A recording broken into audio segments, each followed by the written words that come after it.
భారత్ పై సుంకాల గురించి అమెరికా తాజాగా కీలక ప్రకటన చేసింది. భారత ఉత్పత్తులపై గతంలో ప్రకటించిన సుంకాలు స్థానిక కాలమానం ప్రకారం ఆగస్టు 27 అర్ధరాత్రి 12:01 నుంచి అమల్లోకి వస్తాయని పేర్కొంది.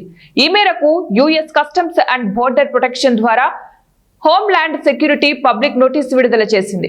సుంకాల పెంపుపై ఆగస్టు 6వ తారీఖున జారీ చేసిన ఎగ్జిక్యూటివ్ ఆర్డర్ నంబర్ 14329 పేర్కొంది.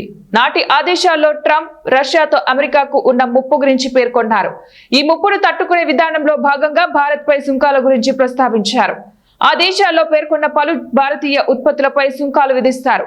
రష్యాతో వాణిజ్యం జరుపుతున్న దేశాలపై మళ్లీ సుంకాలను పెంచుతామంటూ ట్రంప్ సంకేతాలు ఇచ్చారు.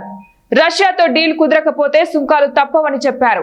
తీవ్ర పరిణామాలు ఉంటాయని హెచ్చరించారు. భారత్ పై సుంకాలతో విరుచుకుపడుతున్న అమెరికా చైనాను మాత్రం ఉపేక్షిస్తున్న విషయం తెలిసిందే. భారత్ కంటే ఎక్కువ మొత్తంలో చైనా, రష్యా చమురును కొనుగోలు చేస్తోంది.